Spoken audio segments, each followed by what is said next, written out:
You are not needed anymore. Get out! The suitcases were the worst part. Not because they were heavy, because they weren't. 22 years in a house, and she'd filled 2 medium bags. That was the sum of it. That was what a life looked like when you'd spent it belonging to someone else's rooms. Nora Field stood at the service entrance and did not look back. She had promised herself she wouldn't. She'd made the promise at 6 a.m. while she was folding the last of her things: the photograph of David, the hymnal with the broken spine, the graphing calculator Callum had left on her nightstand the summer before university with a note that said, "You need this more than I do. You do all the real math." And she'd kept the promise all the way down the back staircase and through the kitchen that still smelled like the breakfast she'd made that morning. For them. She had made breakfast for them. On the morning of the day she was leaving, she set the suitcases down on the concrete step and breathed the October air and did not cry. That was the rule. 22 years, and the rule had held. It would hold now. The door clicked shut behind her. She picked up the suitcases and walked. 3 days later, Callum Ward came home. There were balloons tied to the banister. Catered trays. 40 people holding champagne flutes, reaching for him, saying his name. "Callum, look at you. Your mother must be so proud." And he moved through all of it with the practiced warmth of a man who had learned early how to be present in rooms where he felt nothing. He was looking for one face. He didn't find it. Where's Nora? Diane was already mid-turn, already reaching for another guest, already performing the effortless choreography of a woman in her own home. We let her go last week. The room didn't notice. The balloons kept swaying. Someone laughed at something across the room. Callum went still in the way he'd been still since childhood, not frozen, but gathered, collecting. When? Not a question. Last Friday, darling. Things change. We're restructuring the... You fired her 3 days before I came home. Diane turned fully now. Her smile stayed. Her eyes read him carefully, the way they always had, searching for the boy who would be managed. She did not find him. She was an employee. Her contract. He held up one hand. She stopped. He set his glass down on the nearest surface and walked upstairs without another word. Closed his bedroom door behind him. Quietly. The way Nora had always told him difficult things deserved to be handled. Without theater, without destruction. Just the weight of the truth, set down with dignity. You found this story for a reason. You already know someone like Nora. Someone who gave everything and was handed an envelope and pointed toward the exit. If you do, subscribe. Stay. This one is for them. This is what 22 years looked like. It looked like 2 a.m. footsteps across cold hardwood while the rest of the house slept. It looked like a woman pressing her palm to a small burning forehead and counting breaths. 1, 2, 3. While pneumonia worked through a 4-year-old body and his parents were in Cleveland and at a luncheon and neither of them had called to ask how the night went. It looked like a kitchen table at 8 p.m. Every evening for 2 years, a lamp pulled close. A book held open. A voice that never once said you're not trying because she understood before anyone else did that the boy wasn't failing the words. The words were failing him. That his brain needed a different door and she was going to find it if it took her the rest of her life. It took 2 years. He went from failing to excellent. The school took credit. His mother accepted congratulations. Nora washed the dinner dishes and felt something so complete and so private she had no word for it. It looked like a forged sick note for the one time he skipped class at 15 to attend a friend's father's funeral, because he'd asked Nora and not Diane, because he always asked Nora, because Nora would understand why it mattered and Diane would ask what it had to do with him. It looked like an attic bedroom with a window stuffed with a folded dish towel to keep the winter out. A narrow bed. A photograph of a dead husband on a nightstand. The rest of the house climate-controlled. Her room an oven in July and a freeze in January. It looked like a woman who made breakfast on the morning she was fired because the habit of care was deeper than the wound. That night. The night Callum came home to balloons and an absence. He sat on the edge of a bed he didn't recognize in a room his mother had redesigned to look like success, and he called her. She answered on the second ring. Callum. Her voice was careful, practiced, the specific carefulness of someone who has been holding themselves together for 3 days and does not want to be the reason someone else's homecoming breaks. Tell me where you are, he said. I'm fine.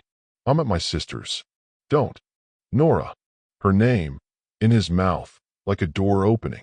Tell me where you are. She told him. He was quiet for a moment. Then, don't move. She almost laughed. Callum, you don't have to. 22 years, he said. Not angry. Steady. You gave 22 years to this family. You are not spending one more night apologizing for needing somewhere to sleep. The line went quiet. She held the back of her neck, the way she always did when she was trying not to cry. Go to sleep, he said. I'll be there in the morning. He hung up, opened his laptop. The screen lit his face cold and blue in the dark of his redesigned room. He had a lot of work to do. He didn't mind. He'd learned from someone who understood that the most important things were always done quietly, in the hours when no one was watching, with steady hands and no expectation of credit. He started building. Nora Field had one rule she'd kept for 22 years. She did not cry in the ward house. Not when Diane left a handwritten list of her failures on the kitchen counter. Floors uneven, silver tarnished, flowers wilted. Each one circled in red pen like a teacher marking a failing exam. Not when she discovered, at a pharmacy counter, that Graham had forgotten for the 4th consecutive year to add her to the household insurance policy. Not when Diane scheduled the one dinner party of the month on the precise Sunday Nora had requested as her day off, the morning she attended church, the only hour of the week that belonged entirely to herself. She did not cry. She adjusted. She absorbed. She went back to work. It was, she had decided somewhere around year 4, the only form of dignity available to her. The ward house sat on a tree-lined street in the kind of Pittsburgh neighborhood where the houses were large enough to contain secrets comfortably. Beautiful in the way that museums are beautiful. Impressive. Nothing out of place.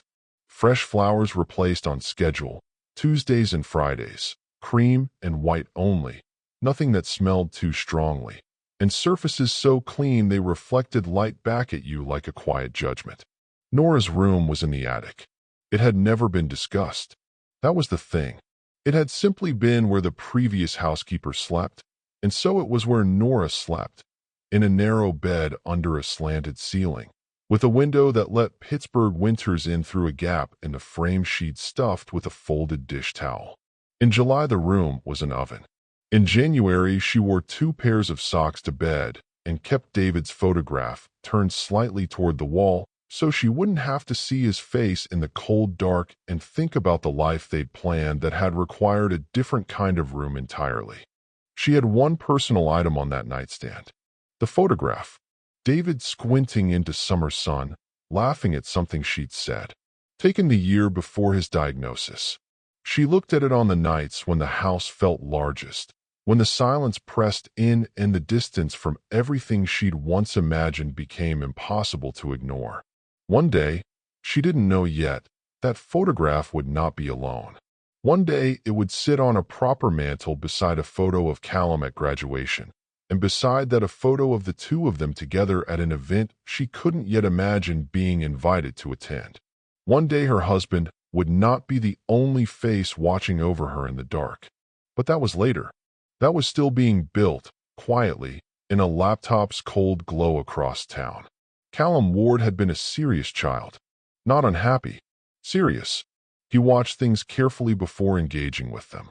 He had a habit, from the time he could walk, of going very still when something interested him, standing in the garden for 20 minutes observing a beetle negotiate a leaf, or sitting in the hallway listening to adult conversation, not to eavesdrop, but because the words interested him in a way that the children's television in the playroom did not. He also could not read. Not wouldn't. Could not. The letters rearranged themselves. Words split apart mid-sentence and reassembled into something hostile.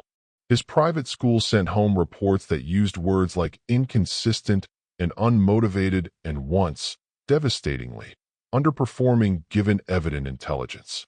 Graham reviewed them on his rare evenings home and looked troubled in the distant way of a man who does not know what to do with a problem he cannot delegate. Diane hired 2 tutors. Both lasted a semester before concluding the boy simply wasn't applying himself. Nora watched him read. She watched his eyes move wrong, not lazily but frantically, tracking something the rest of them couldn't see. She watched him mouth words silently, trying to hold them still long enough to decode them. She watched him, at 8 years old, close a book with the particular carefulness of someone trying not to show how badly it had beaten him. She didn't tell anyone what she suspected. She simply started sitting with him after dinner. Not with worksheets, not with drills.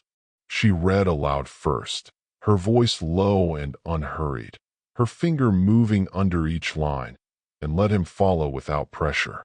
Then she asked him to tell her what the story was about. He could, every time, in precise and complete detail, which told her everything she needed to know. The words were obstructing the intelligence. So she found the pattern his brain preferred: larger text, more space between lines, short bursts of reading followed by movement, then back again. She bought the materials herself, from her own salary, because she didn't want to make it a conversation that required Diane's involvement. 2 years. Every evening. Just the 2 of them at the kitchen table while the rest of the house moved around them. By 5th grade, Callum Ward was reading 2 years above his level. The school sent home a glowing report attributing the improvement to their intervention strategies. Diane received congratulations from other mothers and accepted them with appropriate modesty. Nora washed the dinner dishes and felt something so private and so complete she had no name for it. Diane Ward was not a simple woman. She had married Graham at 26. Ambitious, genuinely in love with a man who turned out to be more devoted to building things than to inhabiting them. She had wanted a partner and received a provider. And she had reorganized her life around what was available, the way intelligent people do when the alternative is a grief they can't afford. She loved Callum. This is important to understand. She loved him ferociously, in the particular way of someone who has decided that this relationship, this child, will be the thing that justifies everything else. The absent husband, the house that was impressive rather than warm, the years that had accumulated without producing the life she'd imagined, which was exactly why she could not tolerate Nora. Not because Nora had done anything wrong, because Nora had done everything right. Because at 2 a.m. when Callum cried, it was Nora's footsteps he listened for. Because in every crowd his eyes found her first. Because the bond between them had grown in all the hours Diane had not been present.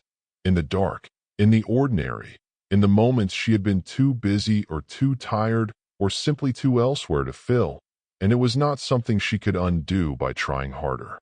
She couldn't erase it. So she managed it. The help isn't family, darling.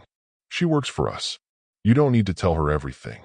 One evening, when the house had gone quiet and Graham was traveling and Callum was asleep, Diane sat alone in the living room with a glass of wine and a stack of Callum's childhood photographs. She went through them slowly. In none of them was Nora present. Diane had always found a reason, in the moment of every photograph, for Nora to be somewhere else. She set the last photo down, looked at her own reflection in the dark window. Her face was composed. It was always composed. She had spent 20 years perfecting the composure, and it had become indistinguishable from the woman herself. Outside, upstairs, in the attic room, Nora hummed an old hymn and folded the week's laundry with the precise and careful movements of someone who has learned to make order out of whatever space she is given. She was thinking about Callum. She was almost always thinking about Callum. Tomorrow he had a history presentation she'd helped him prepare. Tomorrow she needed to press his good shirt. Tomorrow she needed to remember to buy the brand of orange juice he preferred because the other kind gave him headaches, and no one else in the house had noticed. She folded. She hummed. She did not know that downstairs, Diane was looking at photographs from which she had been deliberately erased. She did not know about the letter yet either. That was still coming. 22 years.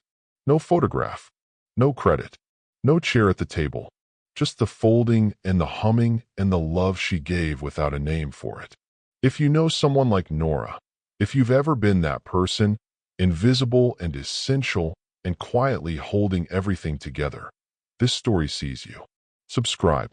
Because the people who fold the laundry in the dark deserve to have their names said out loud. The envelope was the color of cream. Diane set it on the sitting room table with both hands, the way you set down something fragile, and told Nora to sit. Nora sat. Her hands were in her lap. Her back was straight. 22 years of practice had made her posture in this room automatic, present but contained, available but not presumptuous, occupying exactly as much space as was required and not 1 inch more. "We've been thinking," Diane said, "about the household going forward." Her voice was the same voice she used at charity board meetings. Measured, warm at the surface, nothing underneath that warmth that you could name or hold. With Callum coming home, with him coming home as a man, with a career, with a life, we feel the household needs to reflect that, needs to be updated. A small pause. Modernized. Nora looked at the envelope. She already knew. She had known. She realized. Since the moment Diane had asked her to sit, since the particular way Diane's voice had arranged itself into the shape of reasonableness. She had heard that voice before. She had heard it the afternoon of Callum's graduation ceremony, when Diane had called her into the bedroom and told her about the burst pipe. There had been no burst pipe. She had stood in the empty guest bathroom for 40 minutes waiting for a plumber who never came, while across town Callum stood at a podium and searched the third row, right side, for a face that wasn't there. The way it had shifted when he saw her. The way he'd asked, too carefully, "Did you see me?" And she'd lied to him, the only lie she'd ever told him, because the truth would have hurt him more than it hurt her. It had hurt her considerably. 2 weeks severance, Diane was saying, which I think you'll find more than generous given. When would you need me to leave? Diane blinked. She had prepared, Nora could see, for negotiation. For tears, possibly. For the particular messiness of a woman who has nowhere else to go being told she has to go there. She had not prepared for this voice, this steadiness. End of the week would be ideal, Diane said. Friday, 3 days before Callum's flight landed. All right, Nora said. She picked up the envelope. She did not open it. She stood, smoothed her uniform, the one she'd been asked to wear for 22 years, navy blue, pressed every morning, and nodded once. I'll have my things out by Thursday evening. She walked out of the sitting room. She went upstairs to the attic, sat on the edge of her narrow bed, put the envelope on the nightstand beside David's photograph, and pressed both palms flat against her knees. This is what she did not do. She did not call Callum. He was in Boston, 3 weeks from finishing his final project, and she would not poison his homecoming with her pain.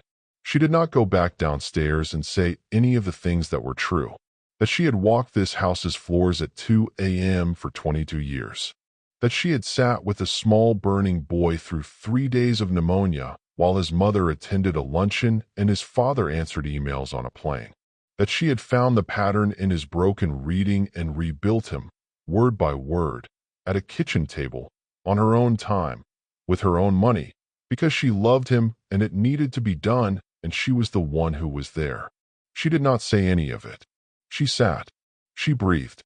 She held the back of her neck with one hand and looked at David's photograph and thought, not for the first time, that grief was not one event but a series of rooms, and she had just walked into another one. She wondered if anyone, anywhere, had ever felt this specific loneliness, the loneliness of being replaced not by someone better, but simply by the idea of something newer. She wondered if the people who had done the replacing ever understood what they'd thrown away, or if the throwing itself was so easy that it required no understanding at all. On Thursday evening, she carried 2 suitcases down the back staircase. She had packed carefully. The photograph of David, The hymnal. The graphing calculator with the note in Callum's handwriting that she had kept in her top drawer for 5 years because she could not make herself throw away the evidence that she had mattered. She had left the Navy uniform hanging in the closet. Pressed. Neat. She didn't know why. Some habits outlasted their reasons. At the bottom of the stairs, in the kitchen, she stopped. The room smelled like everything she'd cooked in it for 22 years. That was not possible. Smell didn't accumulate like that, didn't layer and settle into walls, but she smelled it anyway. Roast chicken and birthday cake, and the particular soup she made when Callum was sick, the one he'd requested every winter until he left for university, and then called her, twice, from his dormitory kitchen, asking for the recipe. She had mailed it to him, written by hand. She stood in the kitchen for 30 seconds. Then she picked up her suitcases and walked to the service entrance. She pushed through the door. The October air hit her face, cold and clean and indifferent. She did not look back. She had promised herself. The door clicked shut behind her.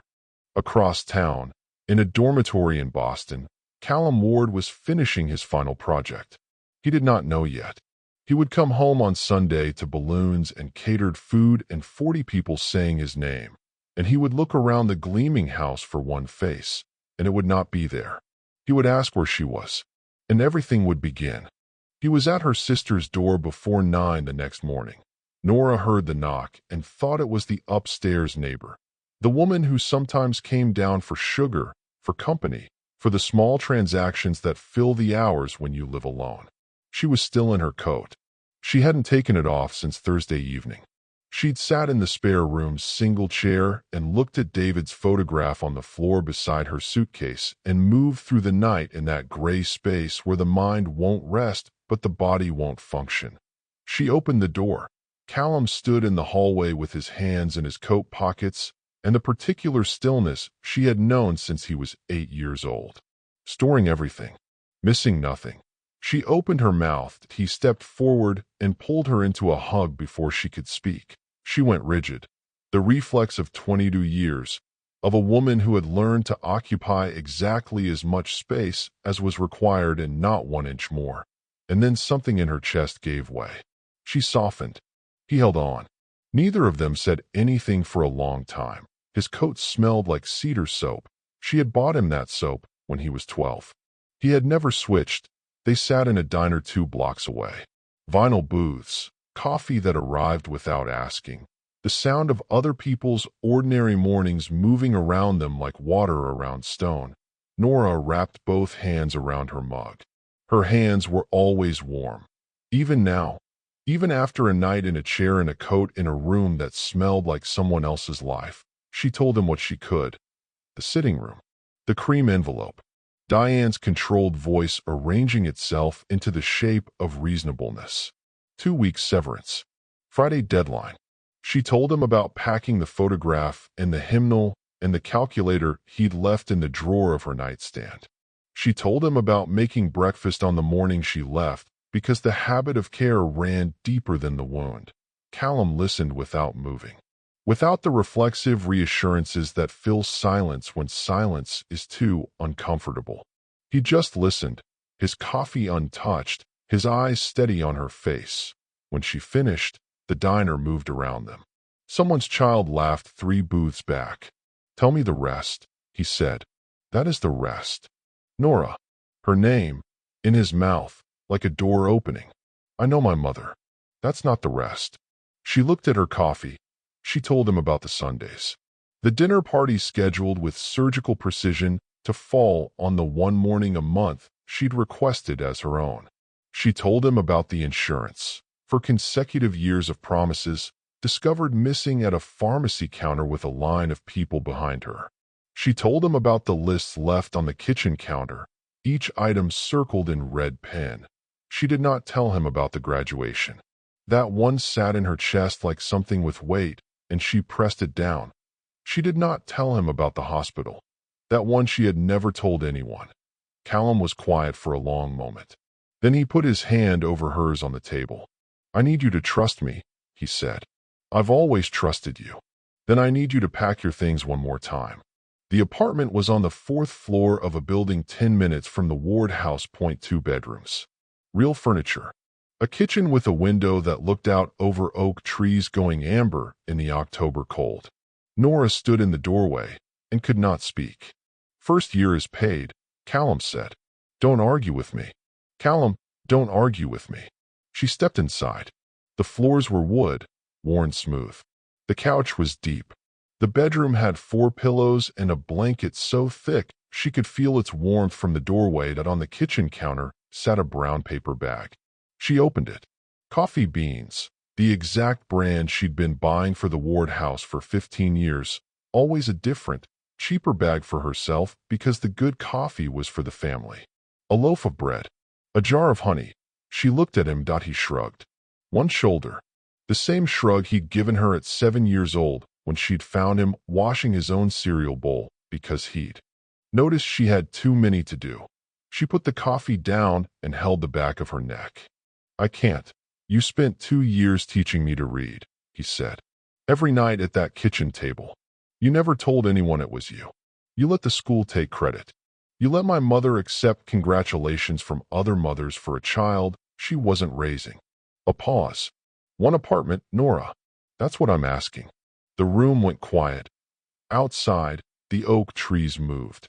Somewhere below, a child laughed, high and clean and untouched by anything that had happened in the last 4 days. She sat down on the couch. It received her completely, the way good furniture does, the way the Ward house's furniture never had.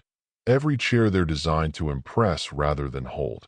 She pressed her hands flat on her knees. "All right," she said. That evening, Callum returned to the Ward house. Diane was in the sitting room, wine in hand, the television at low volume. She looked up when he entered, and something moved across her face. Relief. Almost. He had come back. He always came back. She did not know yet that this was not always a comfort. "Sit down," she said. "I'll have Rosa bring something. I'm not staying." He remained standing, his coat still on. "I came to get a few things from my room." Diane set her glass down. Her fingers touched the stem once, adjusting, straightening, then released it. "Callum, what happened with Nora was a business decision. She was compensated. Her contract. He said the 2 words back to her without inflection. "She was an employee. She sat with me for 3 days when I had pneumonia at 4 years old." His voice was level, unhurried. "You were at a luncheon. Dad was in Cleveland. She sat beside my bed and pressed cold cloths to my forehead and prayed. For 3 days. Diane's jaw tightened. "I came home that evening. I know what you did and what you didn't do." He looked at her steadily. "I've always known." The room held that. Diane reached for her wine. Her hand was composed. Her face was composed. 20 years of composure, load-bearing. "You're upset," she said. "That's understandable. She was a significant part of your childhood. But you're an adult now, and adults understand that. I found the plumber's cancellation receipt." Silence. "From my middle school graduation. You called a plumber and canceled him that same morning, but you told Nora the pipe had burst. You invented an emergency, so she'd miss the one night I'd asked her to attend." Diane did not move. "I was 12, he said. "I stood at that podium and I looked for her in the 3rd row, right side, because that's where she said she'd be. She wasn't there." He paused. "I found the receipt when I was 19. I've been carrying that for 4 years."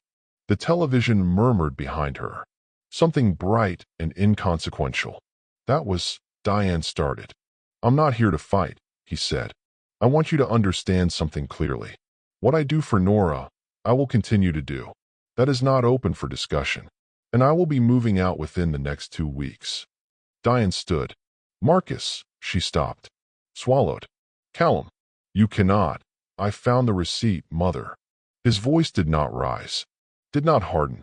It simply settled, like something placed on a surface with great care and left there permanently. "What else do you think I've found?" He held her gaze for 3 seconds.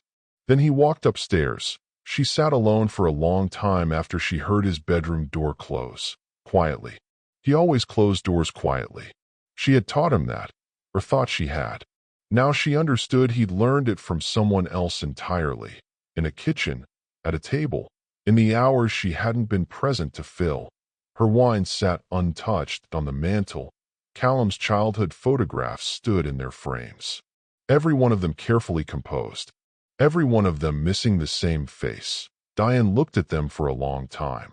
Then she looked at her hands. She had been so certain, for so long, that what she'd done had been necessary. That a mother protecting her place in her child's life was not. The same as cruelty. That managing the situation was not the same as destroying it. She picked up her wine, set it back down. She had a photocopy in her study of a letter she had burned 3 years ago. She had kept the copy because, she had told herself, she needed to remember what she was protecting against. She understood now, sitting alone in a room full of photographs from which one woman had been deliberately erased, that she had kept it for a different reason entirely. She had kept it because it was the most beautiful thing anyone had ever written about her son, and she had burned it anyway. He found it on a Tuesday. Callum had been in his father's study for 3 hours, working through old files the way Graham had asked him to before leaving for another trip, sorting, cataloging, preparing documents for the accountant who came every November. Ordinary work, the kind that fills the hands while the mind runs elsewhere. The book was on the shelf behind his mother's desk. Not his father's desk, his mother's. The smaller one by the window where she wrote correspondence and managed the household accounts and kept the things she wanted kept close. It was a copy of a novel he didn't recognize, wedged between 2 others with its spine facing inward. He almost left it. Would have, if the corner of something white hadn't been visible at the top. A paper, folded, tucked between the pages like a bookmark. He pulled it out. It was a photocopy.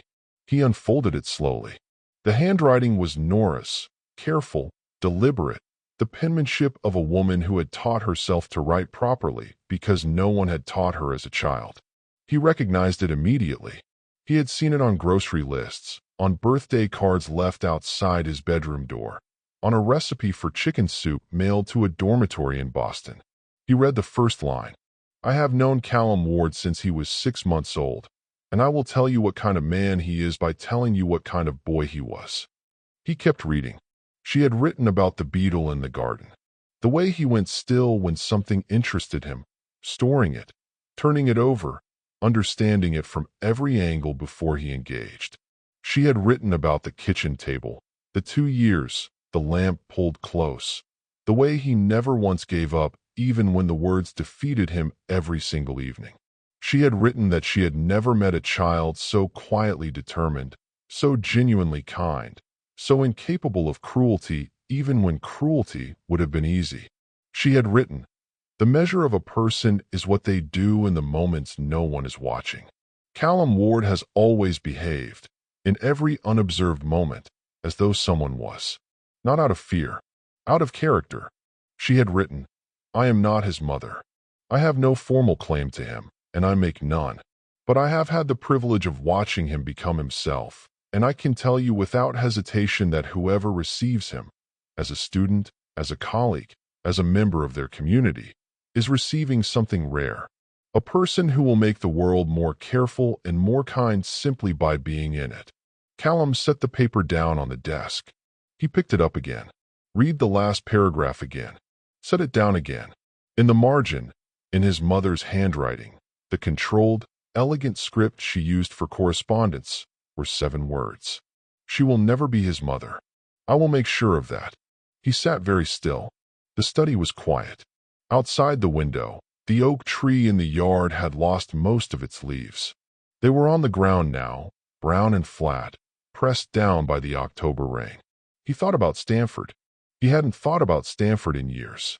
He'd gotten in everywhere else and chosen MIT without looking back, and Stanford had been a brief, distant thing, a rejection that puzzled his counselor, who'd called it an anomaly, who'd set off the record that the final character reference had been surprisingly inadequate.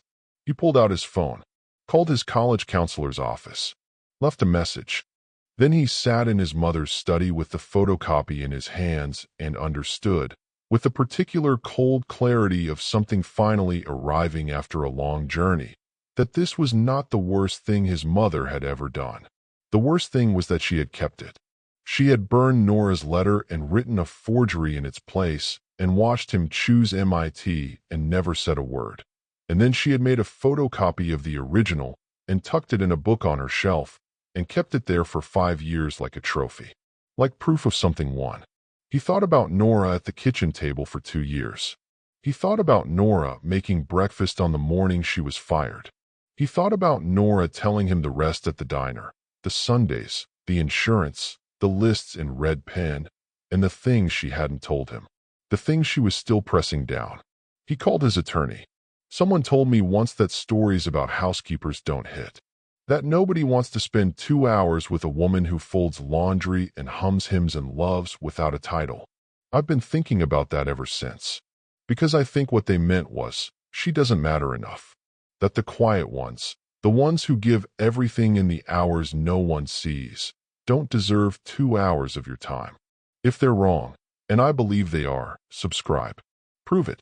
For every Nora who was told, in 1,000 small ways, that she didn't matter enough. That night, Nora was in her new kitchen when her phone rang.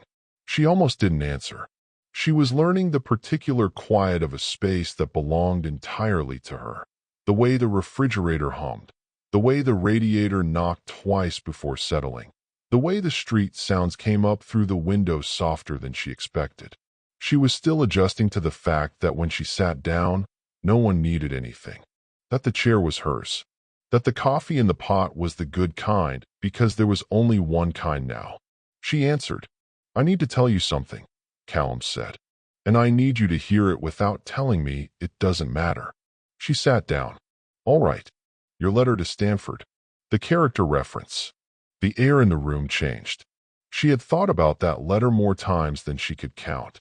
Had gone back to it again and again in the years since, picking through her own words for the flaw, the inadequacy, the thing that had made an admissions officer find it cold. She had decided, finally, that it was the writing itself, that she wasn't educated enough, that her sentences had betrayed her, that she had wanted so badly to do something important for him and had failed in the one moment it counted. She had carried that for 5 years. Nora. His voice was careful, the careful of someone delivering something breakable. She burned it. The kitchen was very quiet. She steamed it open and read it and burned it and wrote another one. "In your name." A pause. "The letter Stanford received wasn't yours. Yours was, it was," he stopped. Started again. "I found the photocopy." She kept a copy. "It's the most, Nora, it's the most beautiful thing I've ever read." She held the back of her neck. The refrigerator hummed. The radiator knocked twice. "She kept a note in the margin," he said. 7 words. What did it say? He told her. The silence that followed was the kind that has physical weight, the kind that presses. She had spent 5 years believing her words weren't good enough. Her words had been so good that a woman who had spent 22 years trying to position herself between them had read them, understood exactly what they were, and burned them rather than let them arrive. "She will never be his mother," Nora said quietly. Not a question. Reading it back. "No," Callum said. "She won't." A long pause. "Callum." Her voice came out smaller than she intended. "I thought I'd failed you. With the writing. I thought. I spent 5 years thinking I wasn't enough to. You were more than enough." His voice broke. Just slightly. Just once. "You were everything." The room went still. She pressed her hand flat against the kitchen table. The table that was hers, in the kitchen that was hers, in the apartment built from the first deliberate act of a man who had learned from her that love was not a feeling but a practice, a daily and specific choosing. She did not cry. The rule held. But it was the closest it had come to breaking in 22 years. 3 days after the phone call, Nora got sick, not dramatically, not in a way that announced itself. She woke on a Friday morning with a heaviness in her chest that she mistook, at first, for the cold coming through the window. But the window was sealed, the apartment was warm, and the heaviness did not lift when she stood. She made coffee, sat at her table, watched the oak trees on the street below move in the November wind. She had been in this apartment for 9 days. 9 days of silence that belonged to her. 9 days of the refrigerator's hum and the radiator's knock and the specific quality of light that came through a window she could open or close as she chose. 9 days of waking without an agenda that belonged to someone else. She should have felt free. She felt untethered, which was not the same thing. She found the grocery list on a Wednesday. She had worn her winter coat to the corner store, the good one, the one she saved for church, and when she reached into the pocket for her list, she found a different one. Old paper, soft at the folds, written in a hand she recognized before she understood what she was looking at. Callum's handwriting. From years ago, a list she'd taken shopping for him when he was 17, bread, orange juice, the specific brand of pens he used for his engineering drawings, a replacement bulb for his desk lamp. She stood on the sidewalk outside the corner store and held it. She had carried him in her coat pocket for 7 years without knowing. The wind came down the street, and she turned away from it, the list pressed between both palms, and understood something she had been circling for 9 days without landing on. She missed him. Not the Callum who had appeared at her sister's door in his cedar-scented coat and pulled her into a hug.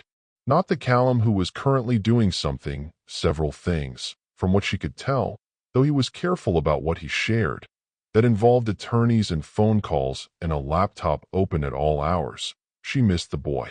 The serious, still boy who watched Beatles and stored everything and came to her in the kitchen when the house was too quiet and sat beside her without needing to explain why. That boy was gone the way all children eventually go, which was right and necessary, and also a loss that no one warned you about when you decided to love a child who wasn't yours. She went back inside without buying anything. You're still here. Through the suitcases and the service entrance and the diner and the forged letter and now this. A woman standing on a sidewalk holding a grocery list she's been carrying in her coat pocket for 7 years. You stayed. That means something. Subscribe. Not because I'm asking, but because somewhere tonight someone else needs to find this story, and you staying is how they do. The darkest part is almost over. Stay with me. That evening, she called her sister. Ruth was 10 years older and had spent 40 years developing the particular skill of saying the true thing without making it feel like a verdict. You gave that house everything, Ruth said. Your youth, your grief, your best years. And they handed you an envelope. He's been wonderful, Nora said. Callum has been. I'm not talking about the boy. I'm talking about what it cost you. Before the boy. Before any of it. Ruth's voice was steady. You went there at 32 with nothing, and you poured yourself into that house for 22 years, and you came out with 2 suitcases. That's allowed to hurt, Nora. You're allowed to say that it hurts. Nora was quiet. Outside her window, the oak trees had gone bare. Just branches now, dark against the gray November sky. I chose it, she said finally. You chose the boy, Ruth said. That's different. She held the back of her neck. Do you know what I kept thinking about? Nora said. In those last years? I kept thinking that one day I'd have something to show for it. Not money. Not anything like that. I just thought that one day it would be visible. What I'd given. That someone would be able to see. It. Someone can, Ruth said. That someone is Callum. He's 23 years old. He's trying to, she stopped. He shouldn't have to. No, Ruth agreed. He shouldn't. But he is. And that's who you made him. The radiator knocked twice. Settled. I spent 5 years thinking I failed him, Nora said. With the letter, I spent 5 years thinking my words weren't good enough. Ruth said nothing. Let it sit. She burned it because it was too good, Nora said, saying it out loud for the first time. She burned it because she read it and understood exactly what it was and couldn't let it arrive. Yes, Ruth said. What kind of person does that? Ruth was quiet for a moment. A frightened one, she said. It doesn't excuse it, but that's what it is. Fear dressed up as cruelty. Nora looked at David's photograph on the mantel. Beside the photo of Callum at graduation, exactly where she'd imagined it would be, in a life she hadn't dared to imagine yet when the prophecy was made. "I don't know how to be angry at her," she said. "I've never been angry. Not really. I just absorbed it. All of it. For 22 years.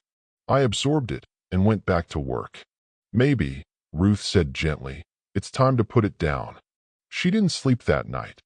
She lay in the deep bed with the thick blanket and stared at the ceiling and let the 22 years move through her the way weather moves, not fighting it, just letting it pass. The 2 a.m. footsteps on cold hardwood. The 3 days of pneumonia. The kitchen table and the lamp and the words that wouldn't sit still on the page. The birthday cakes made alongside the caterers Diane hired so that Nora's cake was a private thing, a real thing, eaten in the kitchen the night before the party when it was just the two of them. She thought about the hospital. She had not told Callum about the hospital. She had been carrying it longer than she'd carried the grocery list, longer than she'd carried the guilt about the letter, longer than almost anything.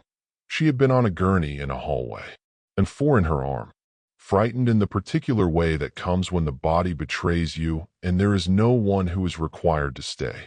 Diane had left. She had looked at the hospital ceiling, institutional white, water-stained in one corner, and understood that she was entirely alone in a way that had nothing to do with whether people were present. And then, 40 minutes later, a 16-year-old boy had come through the door. He had been still the way he was always still, gathering, storing, and then he had crossed the room and taken her hand and said, quietly, "I'm here now." And she had felt something in her chest unlock that she hadn't known was locked. He had paid for everything. She had found out 2 years later, piecing together billing records she'd requested from the hospital, trying to track down a debt she'd believed was hers. There was no debt. He had paid it. At 16. From 3 summers of tutoring jobs. She had never told him she knew. She had never told anyone. She pressed her hands flat against the blanket and stared at the ceiling and breathed. Maybe it's time to put it down. She didn't know if she could.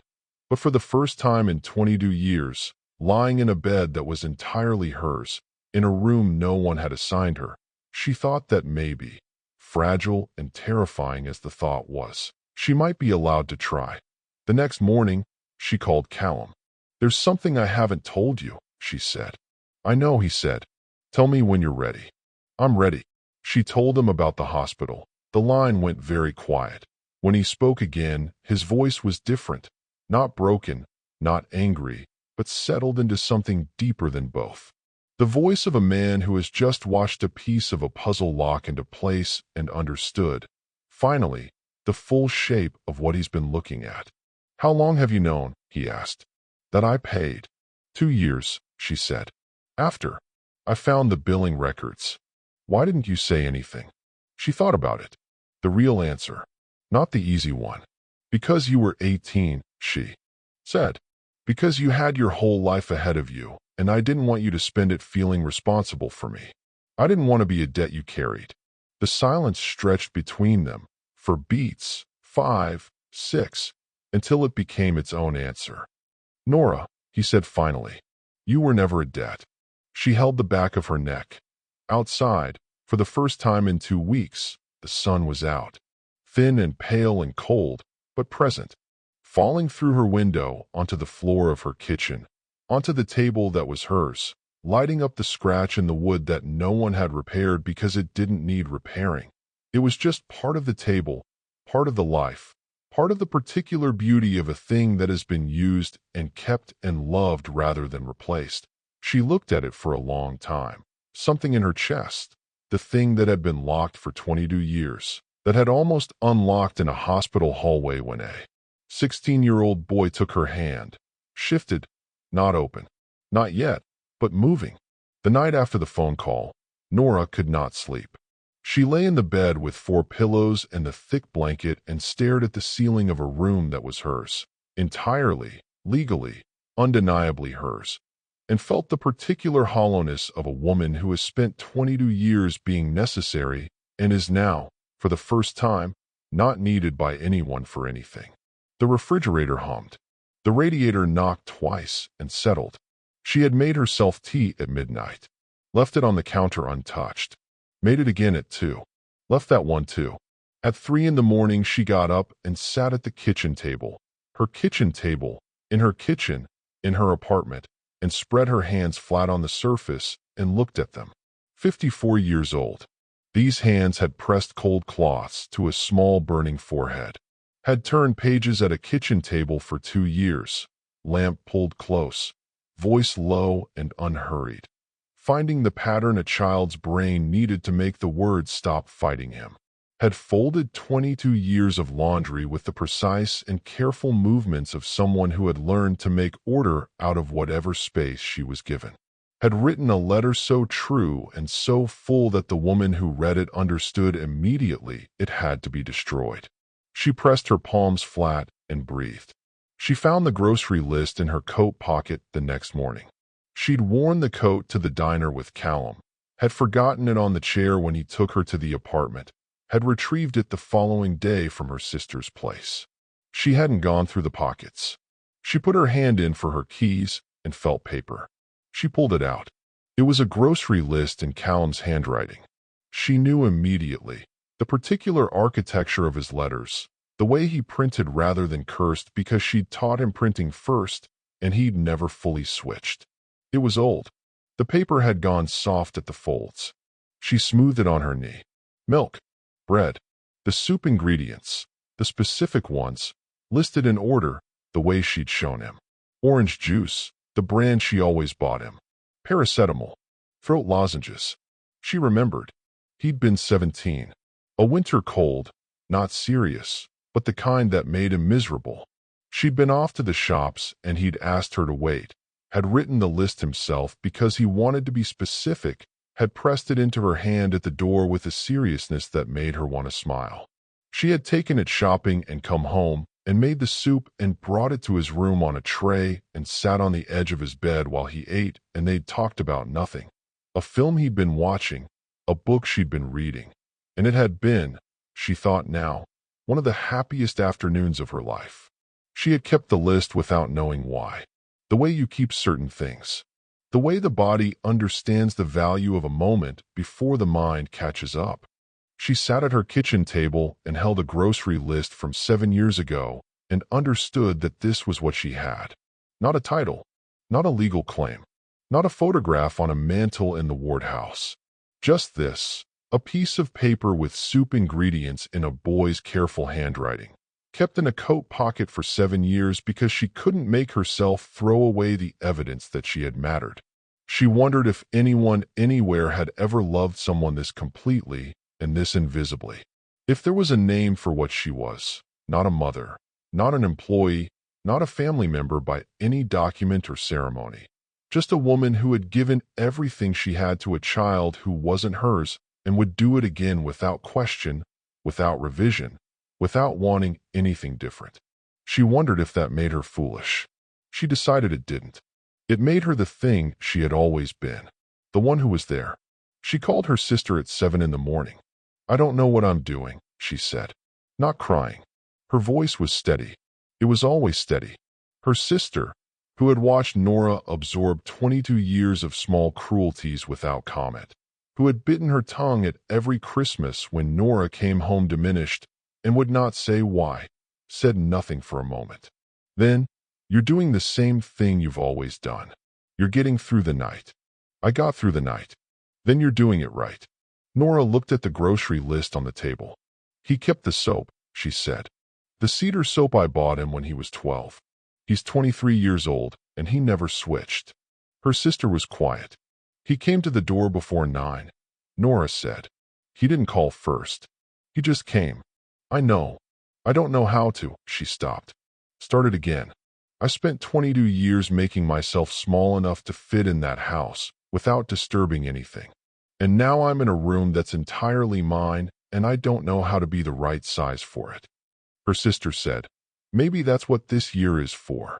That afternoon, Nora did something she hadn't done in 22 years. She went to church on a Wednesday. Not Sunday. Not her scheduled morning. A Wednesday, in the middle of the day, because she could. Because there was no dinner party to prepare. No lists left on counters. no schedule that belonged to someone else. She sat in the third row. The church was nearly empty. A few older women, a man asleep in the back, afternoon light coming through the windows at a low angle, gold and dusty and unhurried. She sat for an hour and did not pray exactly. She thought about David. She thought about the 14 months between his death and the ward house, the period she had almost not survived. Not dramatically, not with any intention, just the quiet way a person can stop functioning when the thing that organized their life disappears. She had needed the ward house. She had needed something to be necessary for. And she had found Callum, or he had found her, at 6 months old, screaming at 2 a.m., in the particular way that said, "Someone come, someone be here, someone make this bearable." And she had come, and she had been there, and she had made it bearable. For 22 years. She looked at the light coming through the windows. Some debts, she thought, cannot be repaid. They can only be honored.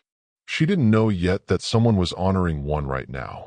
Callum's attorney had filed the foundation paperwork that morning. $2 million.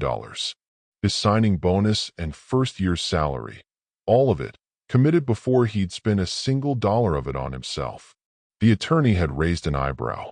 Callum had said simply, "She gave me 22 years. I'm giving her the rest of hers." The mission, full-ride scholarships for children of domestic workers. Legal aid for exploited household employees. Named for Nora Field, established in her honor, with her photograph on the front page of the website. Executive Director. $75,000 annually. Full benefits. An office in downtown Pittsburgh. The press release was scheduled for the following Monday. Nora did not know any of this yet. She sat in the third row of an almost empty church on a Wednesday afternoon, in the gold and dusty light, and hummed an old hymn quietly to herself. Outside, the city moved around her, indifferent, ordinary, continuing. Inside, she held the back of her neck with one hand, and breathed, and did the thing she had always done. She got through the hour. The press release went out on a Monday morning, by noon. 3 local news stations had called the foundation's newly listed number. By 2 in the afternoon, a journalist from the Post-Gazette had filed a request for an interview with the executive director. By 4, the foundation's website had received 11,000 unique visitors, and the comments section of the Pittsburgh Business Journal's coverage had 47 entries, most of them variations of the same sentence. "I know exactly whose family this is about," Nora found out from her sister. She was in her kitchen. She was still learning the weight of that word, making the soup. Not because she was sick, because it was Monday and she had nowhere to be, and the habit of feeding people ran deeper than the absence of people to feed. And so she was making the soup for herself, the full pot. The recipe she'd written out by hand and mailed to a dormitory in Boston 6 years ago. Her sister called at 4:30. "Are you near a computer?" "I don't have a computer." "Your phone, Nora. Are you near your phone?" She turned the burner down, picked up her phone from the counter. Her sister sent a link. She read it standing at the stove. The Eleanor, the Nora Field Foundation for Domestic Workers and Their Families.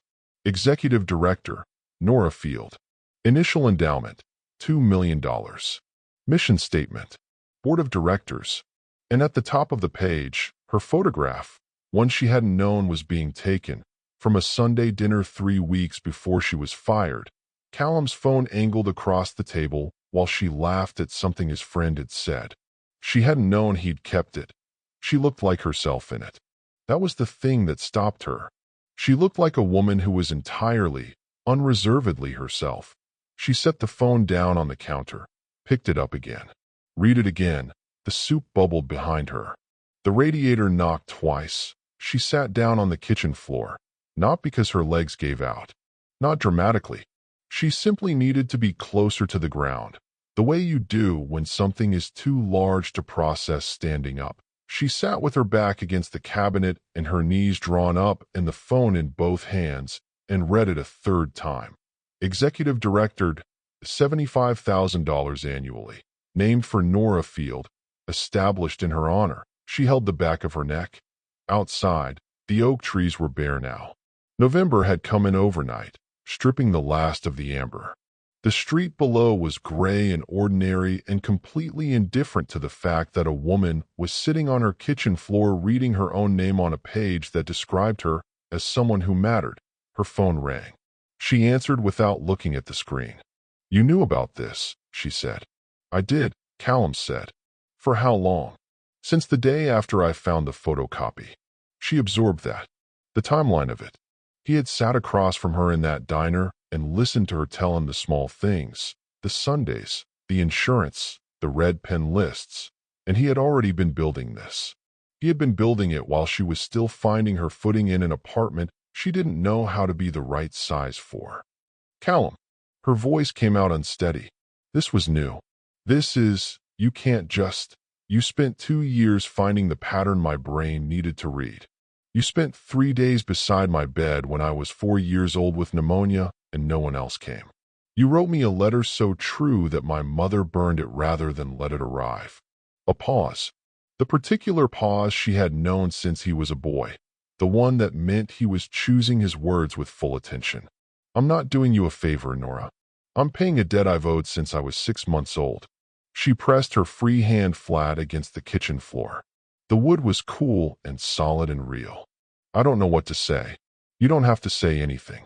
You just have to show up on Thursday. The foundation offices open Thursday. Your office. Your staff."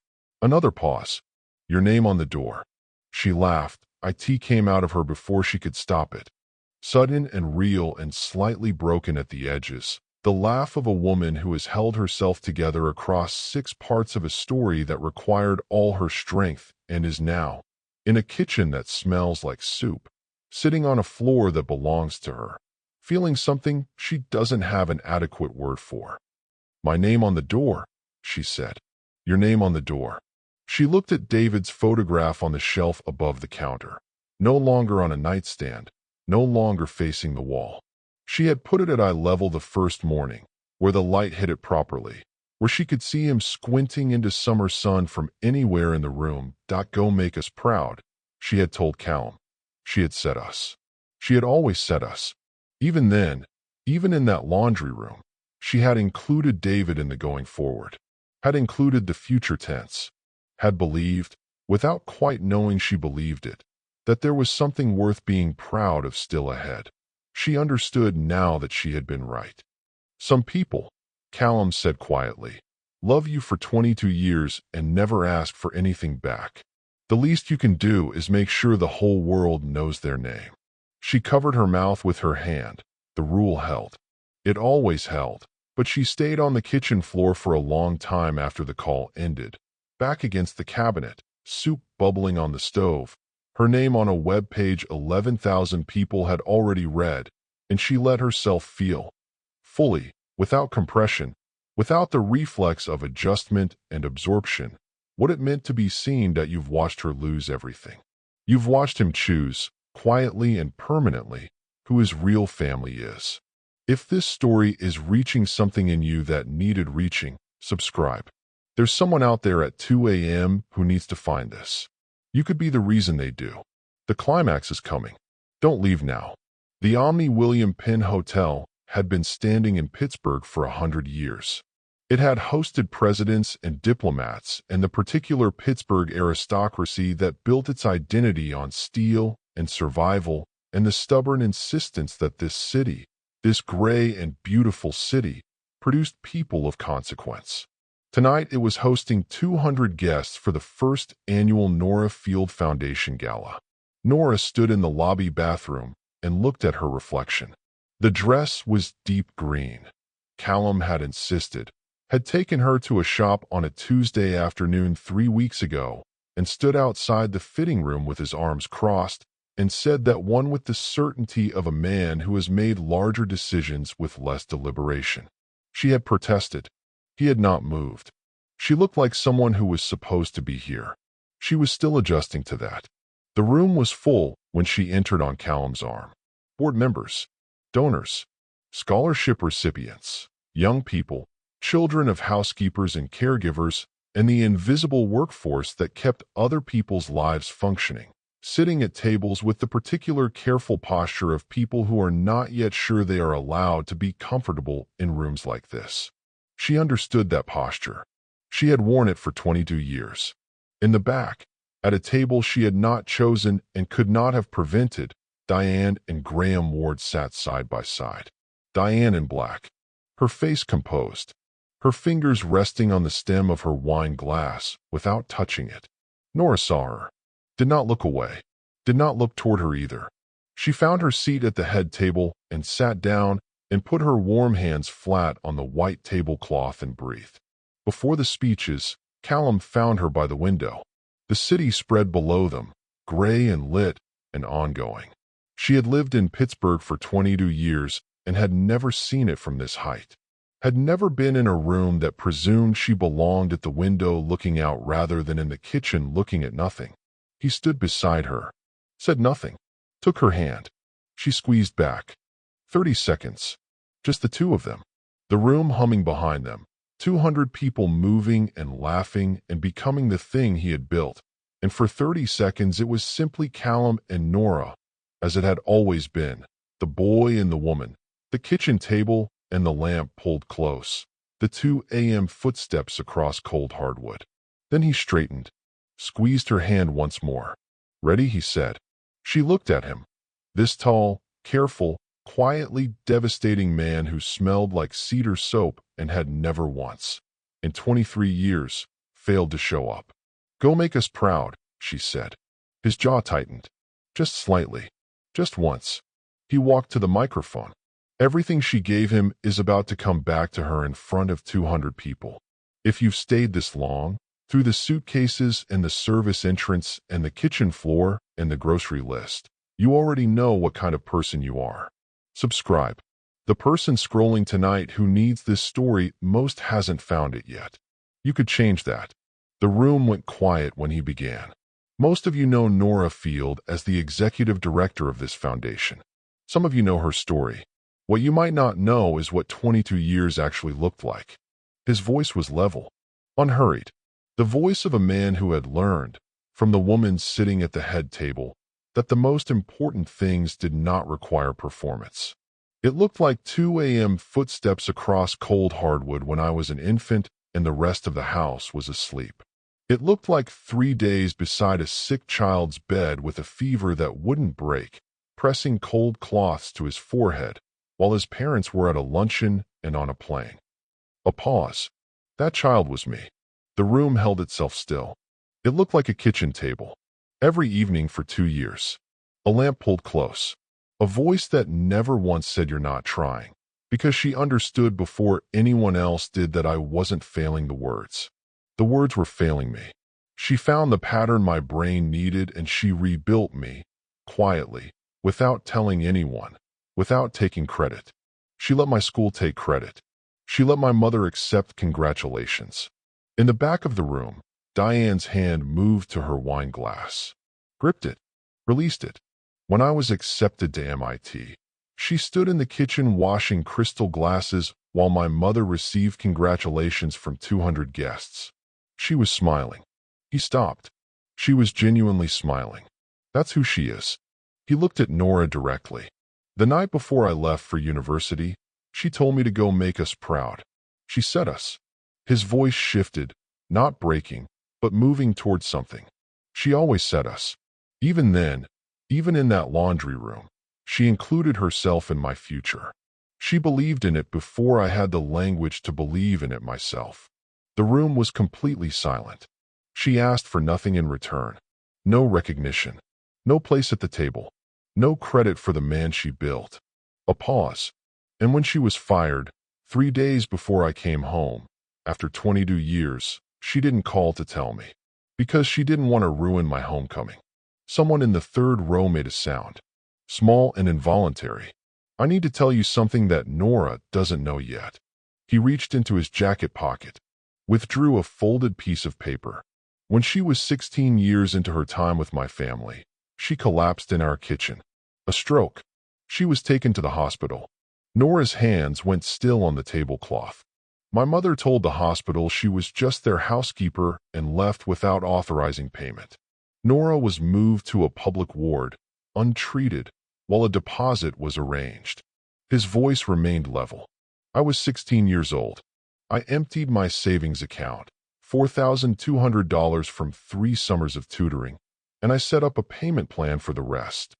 The room was stone. Nora has spent 7 years believing she owes a debt to that hospital. She has spent 7 years trying to find the records so she could repay it. He looked at her. There is no debt. There never was. I paid it. You owe nothing.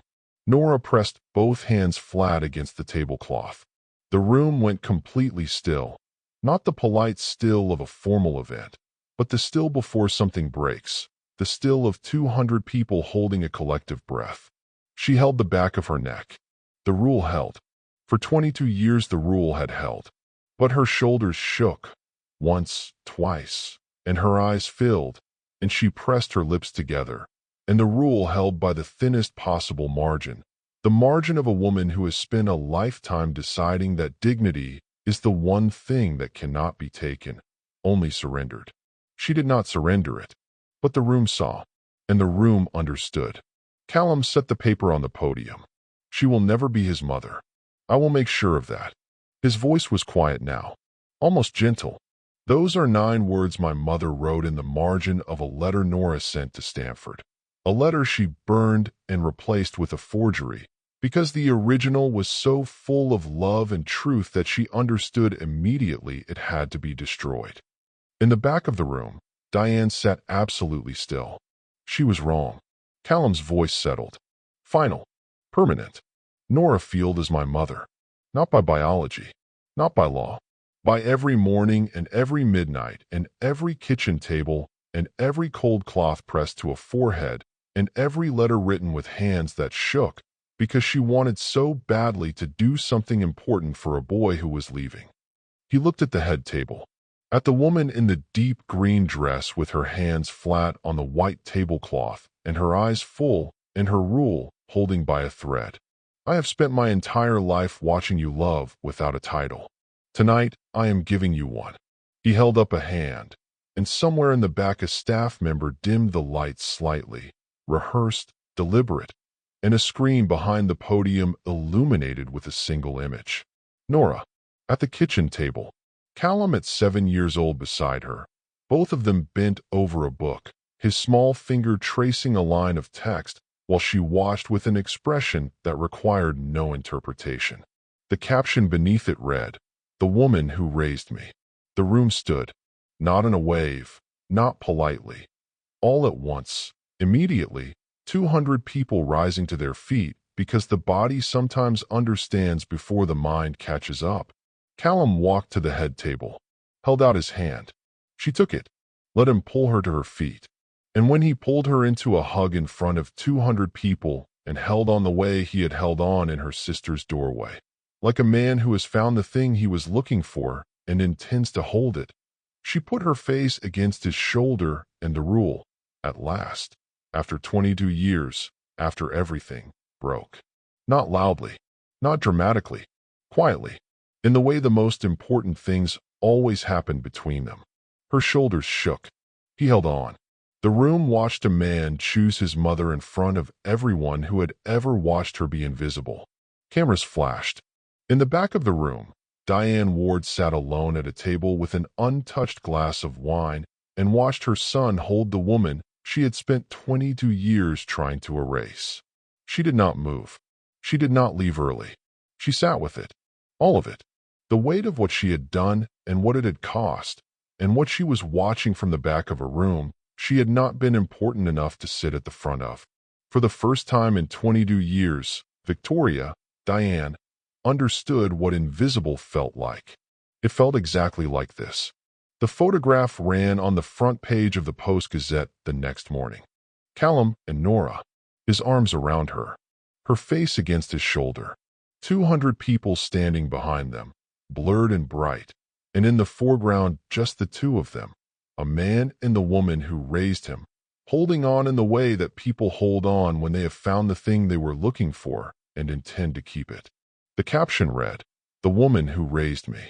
Nora bought 3 copies from the stand outside her building, brought them upstairs.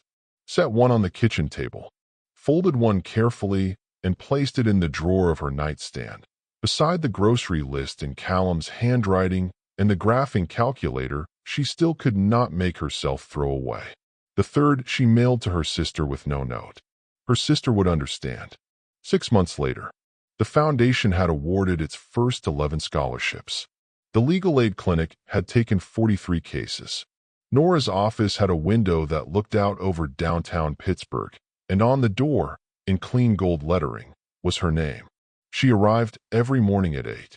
Made coffee, the good kind, the only kind now. Sat at her desk and did the work.